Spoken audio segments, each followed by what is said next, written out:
Hey everybody, welcome back to In the Gutter. This is Wade with my weekly haul, reminding you to please support your local comic shop whenever possible, and let's keep this thing going. All right, so my haul this week, we start out with Spider-Boy number 11 by Dan Slott and Paco Medina. In this episode, or issue, Spider-Boy is reunited with his mother. So it's pretty cool. The Moon Knight Annual, which is part of the Infinity Watch crossover. I always forget that these annuals generally have a crossover story amongst all the titles, but I generally only pick up the annuals for the titles I'm reading. This one is Dan Waters and Mario Rena with Colleen Wing, who I'm not as familiar with, but she has the Mind Stone. I feel like I'm getting only a portion of the story, so it is what it is. And this is cool in the what if Disney character realm is what if Donald Duck became Thor #1, and this is the by Pasco Vecchio and Ruvi Diotti. I don't know. They're Italian, but very cool. I also got the Peach Momoko cover, which is very Peach Momoko-y. It's fun to see the interpretation of Disney characters by other artists. And then Phil Noto. This one is Walt Simonson. And probably my favorite, Scotty Young, getting pulled all over the sky by Mjolnir, which is very Donald Ducky. All right. So 5 different covers on that one, and I think there's more out there. So, Marvel Zombies: Dawn of Decay. This one is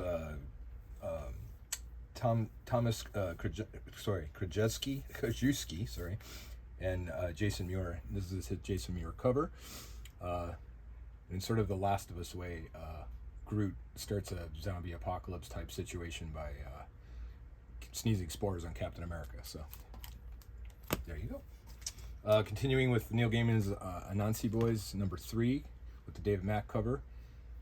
Been a fun series. Not quite sure what's going on yet, but I don't think I'm supposed to know yet.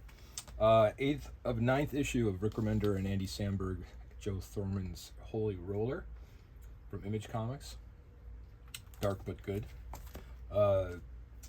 And then Greg Weisman and Umberto Ramos, The Spectacular Spider-Man, face Knave in this issue. And Umberto's artwork is fantastic, and Greg's always an amazing and fun read. Highly recommend this one. Poison Ivy had a 25th issue, so it's an oversized one featuring like a main A and B story by G. Willow Wilson. No, is that right? G. Willow, I think it's G. Willow Wilson, and Marcio Takara.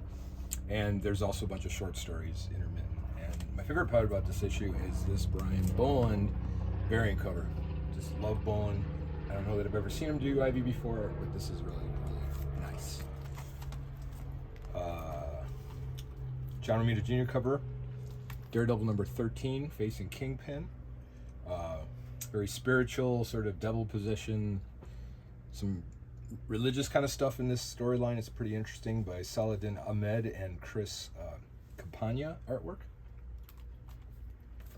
And this story I've really enjoyed. This is Get Fury, where Frank Castle's sent to kill and or pull Nick Fury out of a Vietnamese prison situation.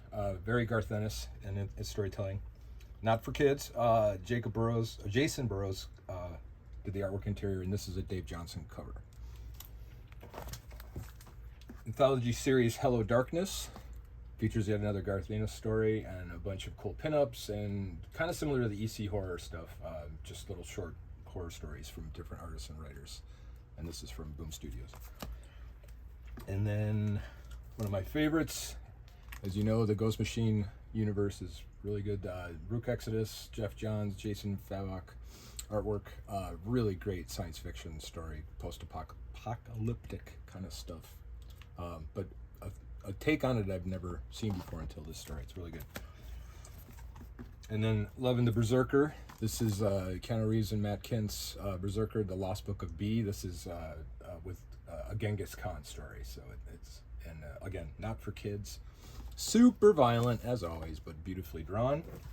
And then, because it's Boom Studios, this is the Something is Killing the Children variant cover with Slaughter. So that's it.